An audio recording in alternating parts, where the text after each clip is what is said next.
About a year ago, Erica Hurt was addicted to heroin. Although her name may not sound familiar, many will recognize a picture of the young woman. Last year, Hurt was photographed while she was passed out in the driver's seat of her car, with a needle in her hand.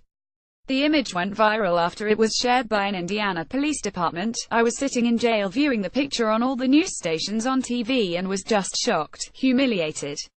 I had no words," Hurt told WTHR. "I was so embarrassed and hurt. I was miserable." Although the photo took an emotional toll on her at the time, she now credits it for helping her get clean. On Sunday, the 26-year-old took to Facebook to repost the photo, along with a message discussing her sobriety. "Keep up with this story and more by subscribing. No, I've decided to repost the picture simply because it displays exactly what heroin addiction is," she wrote.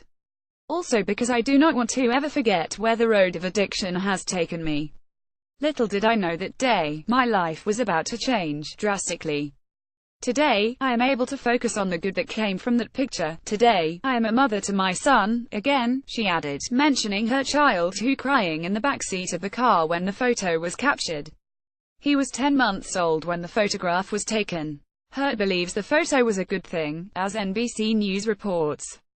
Many public health experts argue that circulating photographs like the one taken of Hurt doesn't help combat the United States opioid crisis, which kills 91 Americans every day, according to the Centers for Disease Control and Prevention. Publishing photos of unconscious individuals regardless of the circumstance is an insensitive and demoralizing approach to teach anyone a lesson, Adam Brooks of the Treatment Research Institute in Philadelphia told The Washington Post. "People struggling with addiction are dealing with a serious chronic health condition that can't be curbed through shaming. Would we post a photo of someone suffering a diabetic coma because they didn't take their medication? Absolutely not." Brooks' comment came shortly after a different photograph, this one showing a man and woman overdosed in their car, as a 4-year-old boy sat awake in the back seat was made public by the city of East Liverpool in Ohio. Such images, say experts, add to the shame and stigma of addiction in our society.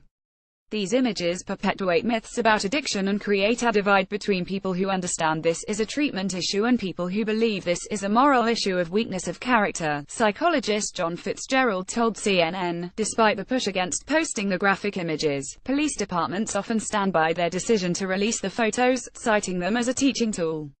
"We feel it necessary to show the other side of this horrible drug. We feel we need to be a voice for the children caught up in this horrible mess. This child can't speak for himself, but we are hopeful his story can convince another user to think twice about injecting this poison while having a child in their custody," the city of East Liverpool, Ohio said in a statement when its release of the family image drew criticism. "This child can't speak for himself, but we are hopeful his story can convince another user to think twice about injecting this poison while having a child in their custody."